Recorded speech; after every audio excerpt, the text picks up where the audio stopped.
Assalamualaikum warahmatullahi wabarakatuh. Alhamdulillahilladzi arsala rasulahu bil huda wa dinil haq liyuzhirahu 'alad dini kullih wa kafa billahi shahida. Ashhadu an la ilaha illallah wahdahu la syarika lah wa ashhadu anna sayyidana Muhammadan abduhu wa rasuluh. Allahumma salli wa sallim ala habibina al-Mustafa Sayyidina Muhammadin wa ala alihi wa ashabihi ajma'in. Rabbi shrah li sadri wa yassir li amri wahlul 'uqdatam min lisani yafqahu qawli. Rabbana iftah bainana wa baina qaumina bil haqqi wa anta khairul fatihin. Subhanaka la ilma lana illa ma 'allamtana innaka antal alimul hakim. Wa la hawla wa la quwwata illa billahil aliyyil azim. Amma ba'd. Tuan Imam, seluruh jawatan kuasa, pimpinan masyarakat setempat, tuan-tuan haji, puan-puan hajah, ibu-ibu, bapa-bapa, sesedara, adik-adik, tetamu pilihan Allah Subhanahu wa ta'ala sekalian. Alhamdulillah, kita syukur pada Allah Ta'ala. Malam ni Allah beri kekuatan pada kita, beri izin pada kita untuk dapat berada pada malam yang ke-26 daripada Ramadan. Allah Subhanahu wa ta'ala berfirman, wa kulli syai'in sababa. Apa benda yang Allah buat, dia ada sebab. Allah buat pokok, ada sebab. Allah buat binatang, ada sebab. Maka begitulah juga kesempatan yang Allah bagi untuk kita berada pada malam yang ke-26 ini pasti ada sebab. Allah tak buat satu benda tanpa sebab. Termasuklah Allah izinkan kita pada malam ini ada sebab. Sebagai jawapan untuk kita muhasabah diri kita, sebab utama Allah Ta'ala pilih kita untuk berada pada malam ini, sebab dia satu saja. Sebab apa? Sebab Allah sayang pada kita. Sayang macam mana? Sayang kalau sekarang ni kita berada dalam keadaan jauh daripada Allah, maka Allah beri kesempatan sehari lagi agar kita balik dekat dengan Allah. Dan sekiranya Allah Subhanahu wa ta'ala ataupun hari ini kita dalam keadaan sedang beramal, maka Allah Subhanahu wa ta'ala bagi kesempatan pada kita sehari lagi, kerana seolah-olahnya kalau Allah ambil nyawa kita kemarin dulu, bermakna amalan kita belum cukup untuk kita bawa menghadap Allah. Lalu bila kita faham macam ini, kita tak akan sia-siakan kesempatan yang Allah bagi pada hari yang ke-26 ini. Sebab kalau Allah Ta'ala ambil nyawa kita kemarin, Allah ambil nyawa kita minggu lepas, seolah-olahnya kita akan berdepan dengan sesuatu situasi yang amat bahaya, kerana amalan yang kita nak bawa depan Allah belum cukup lagi. Maka bila kita letakkan jawapan kepada persoalan kenapa Allah Ta'ala izinkan kita sampai berada pada hari ke-26 ini, itulah jawapannya, insya-Allah kita takkan tenggelam dalam kesibukan membuat persiapan raya sampai meninggalkan penghujung Ramadan yang menjadi sesuatu yang amat penting. Tuan-tuan sekalian, kita boleh perumpamakan puasa ni macam orang main bola Piala Dunia. Ada yang tewas di pusingan awal, ada pun tewas di pusingan kedua, ada tewas di peringkat quarter final, suku akhir, ada yang tewas di peringkat separuh akhir. Tapi yang paling dahsyat, yang paling sedih, bila tewas di peringkat akhir. Sebab tu Lionel Messi, walaupun dia diiktiraf sebagai pemain terbaik, tapi dia rasa, saya tak rasa apa-apa. Sebab apa? Dia tewas pada perlawanan terakhir, dan perlawanan terakhir itu pula tewas dalam masa tambahan. Saya nak bagi tahu perbandingan ini, ruginya orang yang tewas di penghujung Ramadan. Kita dah bertarung selama 25 hari, tiba-tiba kita tewas di penghujung Ramadan. Tetapi sejauh mana kita rasa ketewasan itu? Sebagaimana Lionel Messi rasa tak ada erti piala pemain seorang tu, dia seorang, sedangkan pasukan dan negara dia kalah. Tetapi sejauh mana kita rasa kita tewas dalam pertarungan melalui Ramadan yang penuh keberkatan ini. Sebab itu tuan-tuan sekalian, Allah meletakkan bahawa Lailatul Qadar itu diletakkan di penghujung Ramadan. Kita masih tidak tahu bila Lailatul Qadar turun. Bukan takat kita, Nabi pun tak dibagi tahu. Sebab itu persoalannya sekarang ini dalam perkara Lailatul Qadar ni sebagai muhasabah, ya tuan-tuan. Jadi malam ni saya ngajak diri saya dan semua yang hadir, kita letak muhasabah. Di dalam hadis yang menceritakan tentang Lailatul Qadar, Nabi suruh kita cari ke, Nabi suruh kita tunggu Lailatul Qadar tu? Banyak orang dah cakap depan ni kan, banyak hadis dah. Saya rasa tak kurang 16-17 orang cakap tentang hadis tu. Kalau ni pun hampa tak awak jawab, berat nanang lah tuan-tuan sekalian. Jadi dalam hadis menceritakan tentang Lailatul Qadar, Nabi suruh cari ke, Nabi suruh tunggu? Baru nampak confident. Ini kan nak cakap macam tak cakap, cakap macam tak cakap. Betul dah Ahmad Nispu cakap, betul dah.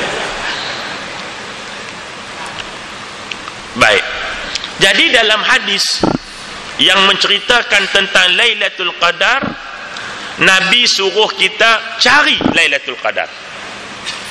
Bila sebut cari, nah, mungkin sebelum ni ada orang ulas dah bab Lailatul Qadar, tapi malam ni saya bukan nak ulas, saya nak ajak muhasabah aja. Bila Nabi SAW suruh kita mencari Lailatul Qadar, bermakna setiap pencarian itu mesti ada alat. Setiap pencarian mesti ada alat. Orang nak cari ikan misalnya, mesti ada alat. Jala ke, mata kail ke, pukat ke, bubu ke, hak teruk sikit tuba, hak ekstrim sakit bom. Ada kan cari ikan pakai bom kan? Saya pernah buat lah tu, kecil-kecil dulu ni. Hancur ikan tuan-tuan sekalian, C4 pakai. Jadi nak sebut tadi ni, nak cari ikan ada alat. Macam tu juga nak cari derian. Nak cari derian pun ada alat. Paling tidak ada torchlight kalau nak cari waktu malam. Pakai boot, takut terpijak derian. Pakai topi kerah, takut derian jatuh atas kepala. Yang pasti hidung tak sesama. Alat tadi nak cari derian. Macam tu juga kita nak cari MH370. Ada alat, ada satelit, ada teropong, ada buah nyok, macam-macam ada. Maknanya bila kita sebut nak cari ini, dia mesti ada alat. Nak cari ikan ada alat, nak cari derian ada alat. Maka takkanlah nak cari Lailatul Qadar tak ada alat. Sebab kalimahnya sama. Kalimah apa? Kalimah cari. Carilah oleh kamu Lailatul Qadar, kata Nabi. Maka persoalan malam ni, apa alat untuk kita bertemu Lailatul Qadar? Apa alatnya? Baik. Pertama alatnya ialah tidak meninggalkan apa yang diwajibkan oleh Allah Subhanahu wa taala. Hari ini ramai mana orang yang puasa tak sembahyang. Maka dia telah meninggalkan alat untuk bertemu Lailatul Qadar. Sebab itu kalau mereka bertemu pun bertemu dalam keadaan tidak beribadah kepada Allah. Tak bertemu macam mana? Daripada lepas maghrib sampai subuh duduk sembang kat kedai, mesti bertemu punya. Tetapi bertemu dalam keadaan tidak beribadah kepada Allah. Jadi bermakna alat yang pertama untuk kita bertemu Lailatul Qadar ialah tidak meninggalkan kewajipan yang diwajibkan oleh Allah, termasuk menutup aurat, termasuk sembahyang 5 waktu. Ini, tapi orang tak faham. Dia ingat bila puasa, dia puasa. Sedangkan Islam tu dia datang dengan package. Ada ibadat dalam bentuk harian, ada ibadat dalam bentuk bulanan, ada ibadat dalam bentuk tahunan, dan ada ibadat dalam bentuk seumur hidup sekali. Dia datang secara package. Maka bila kita terima Islam, kita tak boleh pilih apa yang kita nak. Sebaliknya, kita terpaksa menerima apa yang Allah Subhanahu wa taala tentukan. Wa ma kana lil mu'mini wala mu'minah idza qadallahu wa rasuluhu amra an yakuna lahumul khiyaratu min amrihim, kata Allah. Tidak sepatutnya bagi laki-laki yang beriman, sama ada laki-laki atau perempuan, bila ditentukan oleh Allah dengan satu ketentuan, maka dia memilih jalan lain sebagai ganti ketentuan Allah Subhanahu wa taala. Kita tak boleh pilih. Macam kita nak beli kereta. Kereta dia datang dalam package. Dia ada tayar, dia ada steering, dia semua ada aksesori yang diletak atas kereta. Bila kita beli kereta, kita tak boleh pilih. Saya nak beli kereta tapi tak nak tayar. Saya nak beli kereta tapi tak nak steering. Tak boleh. Ni memang kalau ada orang jenis macam ni, hampa jangan jual kereta kat dia. Confirm bukan orang. Kalau orang pun dia ada penyakit JI, kuman babi. Tuan dan sekalian, macam tu juga dengan Islam. Bila sebut Islam, dia datang dengan package. Kamu tak boleh pilih. Puasa aku nak, sembahyang aku tak nak. Puasa aku nak, tutup aurat aku tak nak. Puasa aku nak, zakat aku tak nak. Tak boleh, dia package. Sebab itu rukun Islam, kata Nabi, bunyal Islam alal khamsin, kata Nabi. Asas binaan Islam itu ada 5, kata Nabi. Maka 5 inilah yang untuk nak kita bina. Maka kurang 1 tiang tak dinamakan Islam, kurang 2 tiang tak dinamakan Islam. Sebab itu Allah Ta'ala menyebut dalam Quran, udkhulu fi silmi kafah. Masuk Islam, terima Islam. Kafah maksudnya semua yang Islam wajibkan pada kamu, kamu kena terima. Barulah kamu dinamakan sebagai Islam.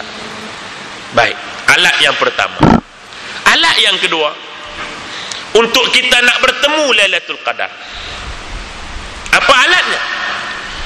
Alatnya ialah amalan yang khusus di dalam Ramadan. Sebab tu jangan main-main dengan tarawih, jangan main-main dengan tadarus, jangan main-main dengan sahur, jangan main-main dengan i'tikaf. Sebab amalan ini khusus dalam Ramadan. Ya, bila sebut i'tikaf, i'tikaf ni ada 2. Satu dia panggil i'tikaf umum, satu lagi dia sebut i'tikaf khusus. I'tikaf khusus ialah i'tikaf dalam Ramadan. Sebab memang Nabi sebut supaya beriktikaf di Ramadan, terutamanya di 10 malam yang terakhir. Apa makna i'tikaf? I'tikaf maknanya berhenti dalam masjid dengan niat untuk beribadah kepada Allah. Sebab tu saya menasihatkan, biar kita faham betul-betul apa i'tikaf. Ada orang dia mari semayang, dia mari masjid i'tikaf, nanti lepas dia balik saat dia tidur apa sikit sebanyak, dia mari, dia masuklah masjid, dia niat i'tikaf saja. Aku i'tikaf, nawaitul i'tikaf fi hadzal masjid lillahi ta'ala bismikallahum ahya wa amut. Dia sambung niat i'tikaf dengan niat tidur. Lalu dia pun tidur, celek-celek subuh. Bukan itu yang dimaksudkan i'tikaf. I'tikaf maknanya berhenti dalam masjid dengan niat nak beribadah kepada Allah. Ya, tidur tu pun beribadah juga. Tetapi kalau datang hanya nak tidur, tu bukan i'tikaf. Itu maknanya tidur dalam masjid. Nampak tak? Jadi jangan ambil ringan dalam perkara ini. Kan? Kenapa Nabi SAW suruh cari Lailatul Qadar pada waktu bila? 10 malam yang terakhir. Nabi tahu tak Allah boleh turunkan Lailatul Qadar pada malam pertama Ramadan? Allah tahu tak Allah boleh buat? Nabi tahu. Nabi tahu Allah boleh turunkan Lailatul Qadar pada minggu lepas. Nabi tahu. Tetapi kenapa dia tetap suruh cari Lailatul Qadar pada 10 malam terakhir? Ni saya timbulkan persoalan ni sebab kita mikir balik. Nah, jadi sebab apa? Bahkan kefarduan puasa turun pada tahun kedua hijrah. Bermakna tahun 2 hijrah Nabi mula puasa 8 kali, 2, 3, 4, 5, 6, 7, 8, 9. Tahun 10 tak sempat, Nabi wafat Rabiul Awal. Maknanya 8 kali Nabi melalui Ramadan, kesemuanya Nabi bertemu dengan Lailatul Qadar pada 10 malam terakhir. Jadi walaupun Allah boleh turunkan Lailatul Qadar bila dia nak turun, tapi takkanlah tak ada kaitan dengan apa yang dilalui oleh baginda Nabi sallallahu alaihi wasallam. Maka kenapa 10 malam terakhir? Kerana Allah nak tengok selama 20 hari siapa yang telah mempersiapkan alat-alat ini. Siapa yang siapkan mata kain, yang telah siapkan jala, yang siapkan jaring, yang siapkan torchlight, yang siapkan macam-macam nak pi mengairkan ni. Siapa? Ni dah kata malam 20 hari bulan nak cari ikan. Tengok-tengok mari belenggang, pakai baju Melayu, pakai keris. Hang ni cari ikan ke nak menikah? Kita bawa ada orang macam ni. 20 hari dah aku pesan, 20 hari bulan kita nak pi cari ikan. Bawalah alat. Ni pakai baju Melayu, sampin, songkok tinggi 6 inci. Dan sekalian, lepas tu nak gimana ni? Pergi cari ikan? Mana kain? Jadi Allah Subhanahu Wa Taala dia bagi peluang selama 20 hari agar kita mempersiapkan alat-alat ini. Dan yang ketiga, alat untuk bertemu Lailatul Qadar ialah masalah hati kita. Tuan-tuan sekalian,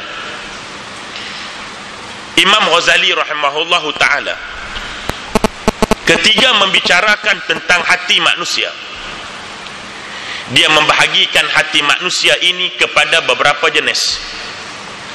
Di antaranya hati yang mati, di antaranya lagi hati yang sakit. Ciri hati yang sakit ialah bila dia buat sesuatu perkara yang Allah larang berulang-ulang kali, tapi dia tak berasa salah apa-apa. Tuan-tuan sekalian, mari kita fikir dalam tempoh 25 hari, ada tak kita buat benda yang Allah larang berulang kali dalam keadaan kita tak rasa apa-apa? Saya bagi peluang 5 saat. fikir selama 25 hari ada tak perbuatan yang Allah larang kita buat berulang kali tanpa kita rasa apa-apa kesalahan. Cuba kita renung. Ramai yang akan jawab tak ada. Ada yang orang jawab mungkin ada, tapi ditanya apa dia, kurang pasti, not sure, not sure, Spanyol punya bahasa, I'm not sure, tak pasti.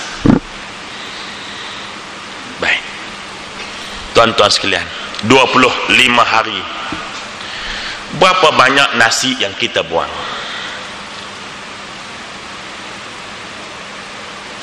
Berapa banyak ayam yang kita curah ke sinki kerana tak habis minum? Berapa puluh ketui kuih kita lempak buang? Tidakkah perbuatan ini satu-satunya perbuatan yang Allah telah letakkan? Siapa mereka ini? Allah melabelkan mereka ini sebagai saudara syaitan. Mana mungkin saudara syaitan boleh bertemu dengan Lailatul Qadar? Sejak hari mula kita buang nasi. Kemarin kita buang, kemarin dulu kita buang, tadi kita buang, esok cadang nak buang. Mana ada satu kesalahan yang Allah labelkan orang ini dalam kelompok mana?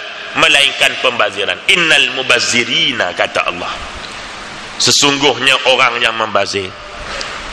Allah terus label terus sebagai apa? Saudara syaitan. Saya bimbang, tarawih kita dah buat, sahur tak pernah tinggal, tadarus khatam 4-5 kali, tetapi pembaziran akan menjadi penghalang kita bertemu dengan Lailatul Qadar.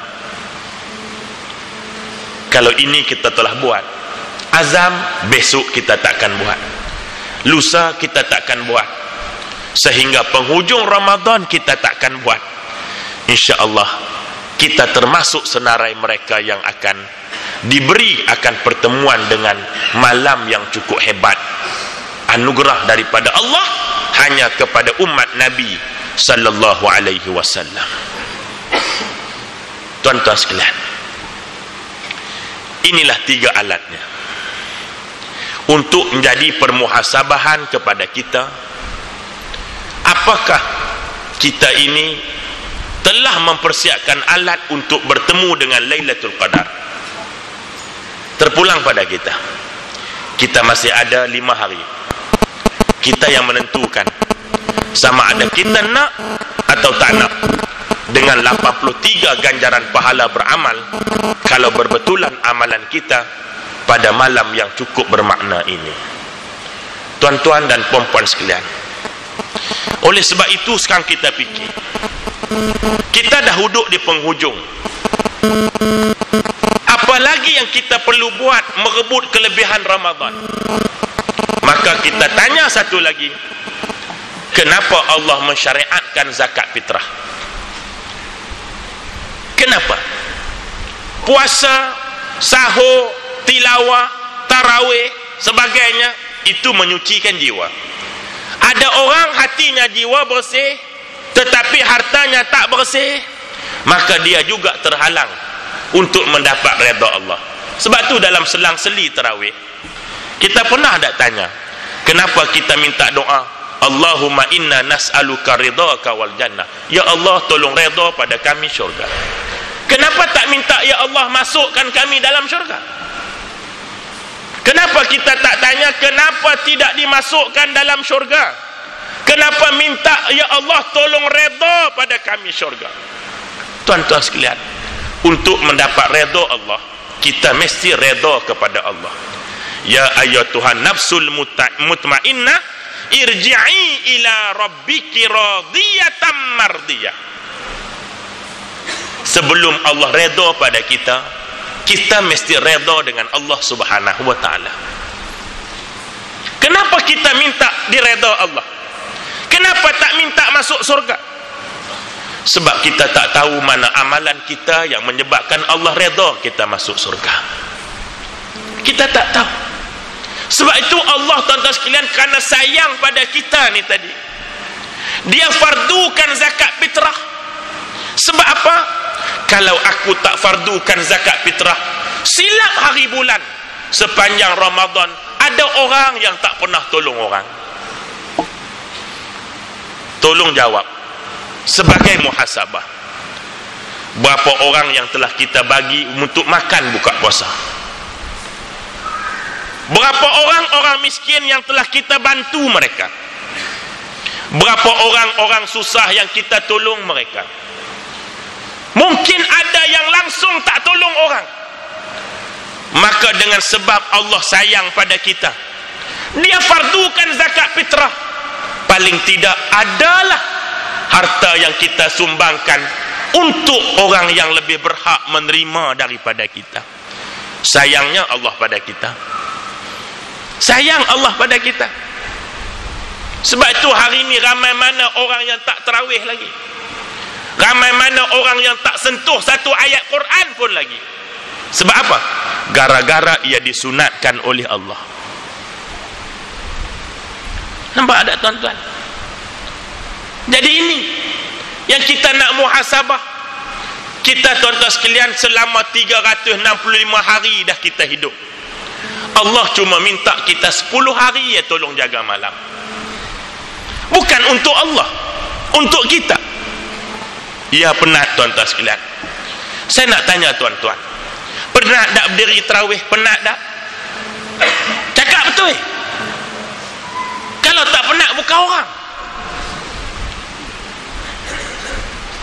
Penat tarawih, tuan-tuan sekalian. Cik baik 8. Kalau 20, bayangkan kalau Allah wajibkan tarawih 20, nak habiskan macam mana, cikgu? Silap-silap kuat lentang ada, kuat kupu-kupu ada. Last sekali 3 meter papai anjal, terjun terus. Tapi Allah Ta'ala sunatkan saja. Jadi tuan-tuan sekalian, penat berdiri tarawih, penat kan? Penat. Tapi cuba kita jauh ingat janji Allah. Orang yang dah banyak berdiri di atas dunia, Allah tak akan bagi dia susah berdiri ketika di mahsyar. Kecil tak berdiri tarawih, nak banding berdiri di mahsyar yang kata Imam Qurtubi, satu hari di mahsyar sama dengan 1500 tahun di dunia. Kecil tak berdiri tarawih? Berdiri tarawih ada duduk. Berdiri di mahsyar tidak ada peluang nak duduk. Saya nak tanya lagi, lapak tak puasa? Lapak. Lapak dengan puasa standard. Sebab tu kalau dia puasa lapak tu bagus. Saya ni puasa tak lapak, muhum. Dia bila puasa dia mesti lapak. Bila puasa dia dahaga. Tuan-tuan, lapak kan tuan-tuan? Lapak. Dahaga. Tapi cuba kita banding dengan apa yang Allah janji. Siapa yang banyak lapar dan dahaga di dunia, aku takkan laparkan dia dalam 2 keadaan. Pertama, ketika hampir mati. Kedua, ketika bangkit bertemu dengan Allah. Apa sangat lapak puasa kita, yang 7,5 dah boleh makan. Apa sangat dahaga kita, yang akan hilang dengan air. Tapi dahaga di dekat nak mati takkan boleh hilang dengan sebarang air. Lapak nak mati takkan boleh hilang dengan apa jenis makanan pun. Jadi kalau ini kita compare, ini kita buat perbandingan, apa sangat lapaknya ketika puasa.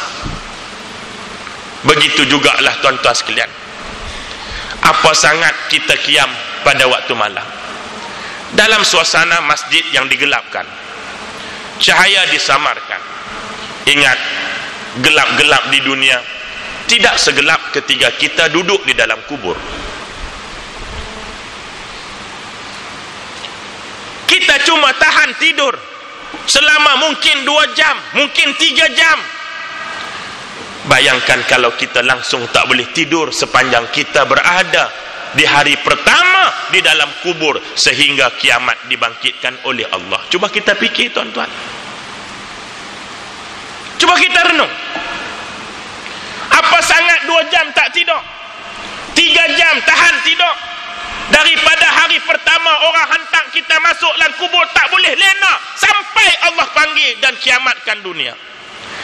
Dahlah tak tidur dengan berbagai-bagai sengsara yang datang. Ular sebesar kepala unta, kata Nabi.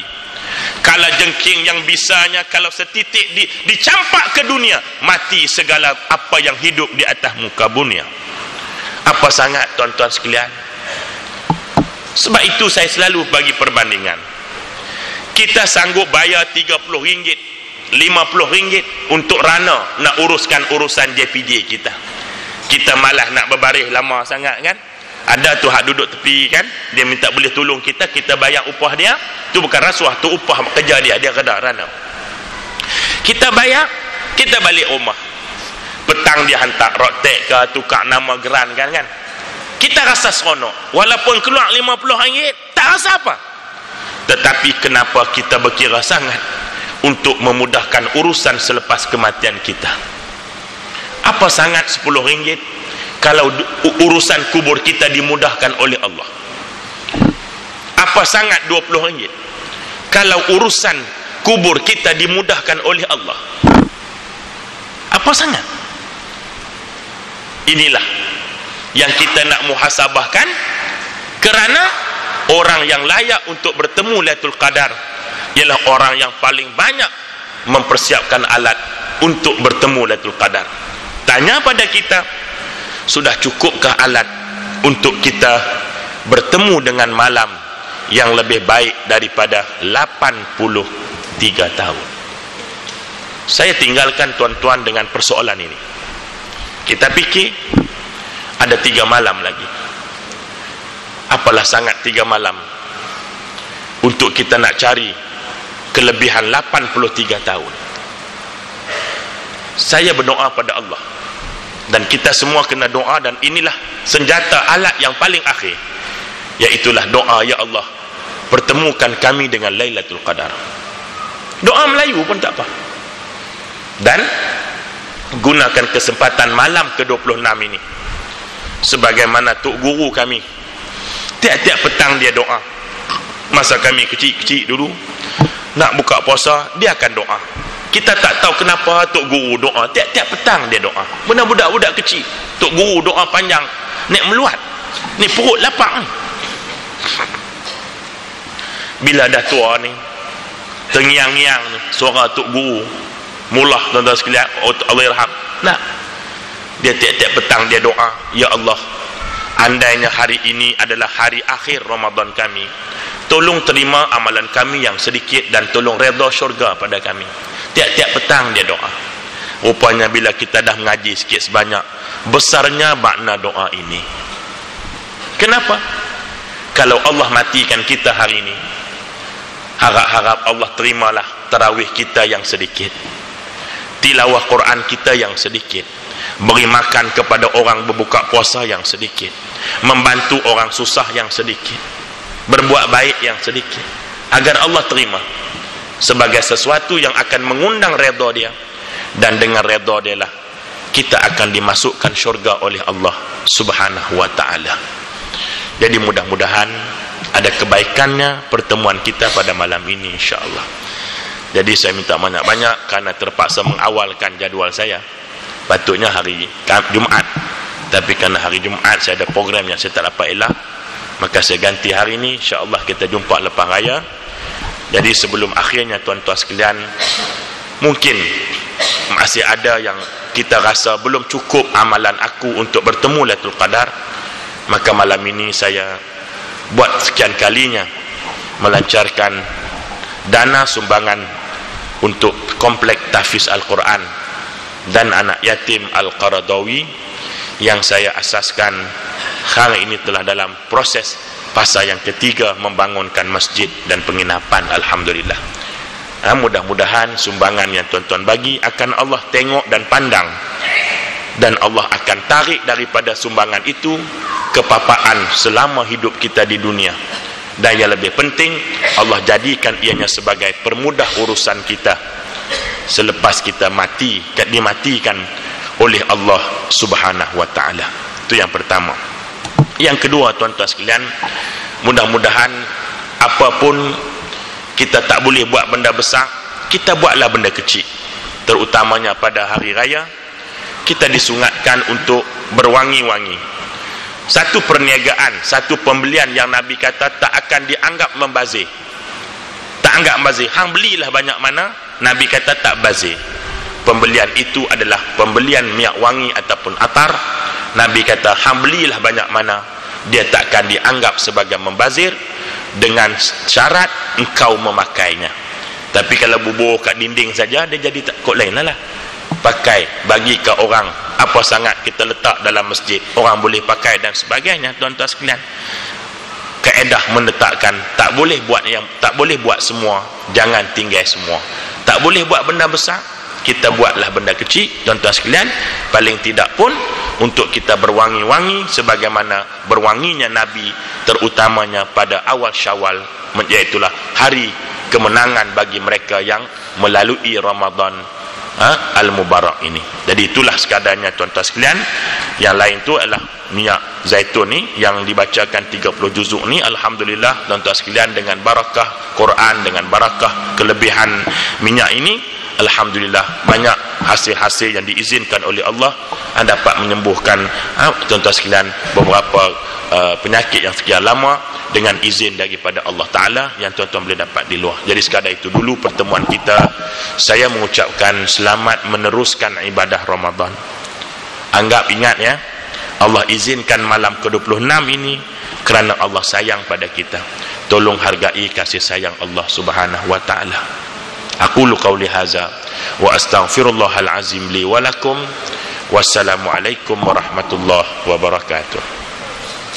A'udzu billahi minasyaitonir rajim. Bismillahirrahmanirrahim. Alhamdulillahi rabbil alamin. Wassalatu wassalamu ala rasulil amin, Sayyidina Muhammadin wa ala alihi wa sahbihi ajma'in. Ya Allah, ya Tuhan kami, hindarilah kami dari hati yang tidak khusyuk, ilmu yang tidak manfaat, amalan yang tidak kau angkat, dan doa yang tidak kau terima, ya arhamar rahimin. Allahumma jam'ana hadza jam'an marhuma wa tafarraqana min ba'dihi tafarruqan maksuma. Ya Allah, jadilah perhimpunan kami pada malam ini perhimpunan yang kau rahmati, perpisahan selepas ini perpisahan di bawah keampunan dan rahmat-Mu, ya arhamar rahimin. Ya Allah, ya Tuhan kami, kau ampunlah dosa-dosa kami yang banyak ini, ya Allah. Dosa kedua ibu bapa kami, ya Allah. Dosa anak-anak kami, ya Allah. Dosa suami-suami kami, ya Allah. Dosa isteri-isteri kami, ya Allah. Dosa seluruh orang beriman di kalangan kami, sama ada yang masih hidup atau yang telah menghadap-Mu, ya arhamar rahimin.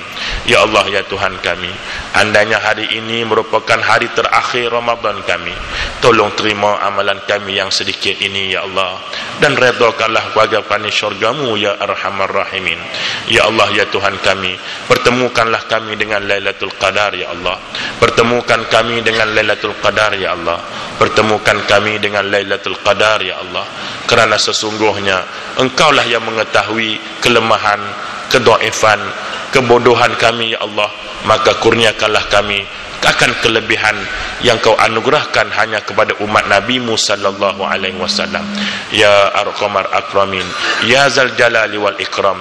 Allahumma inna nas'aluka ridhaka wal jannah wa na'udzubika min sakhatika wan nar.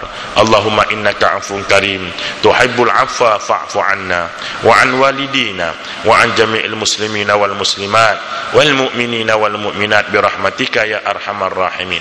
Ya Allah, ya Tuhan kami, kurniakanlah kesabaran, ketabahan dan kekuatan kepada saudara kami di Gaza, ya Allah. Hancurkanlah perpaduan Zionis, ya Allah. Hancurkanlah perpaduan mereka, ya Allah, dan tutuplah pandangan mereka, ya Allah. Berilah kemenangan dan kejayaan kepada tentera Islam. Sesungguhnya kekuatan dan kemenangan adalah milik-Mu, ya arhamar rahimin, ya akramal akramin, ya zal jalali wal ikram. Wa sallallahu ala sayyidina Muhammad wa ala alihi wa sahbihi ajma'in.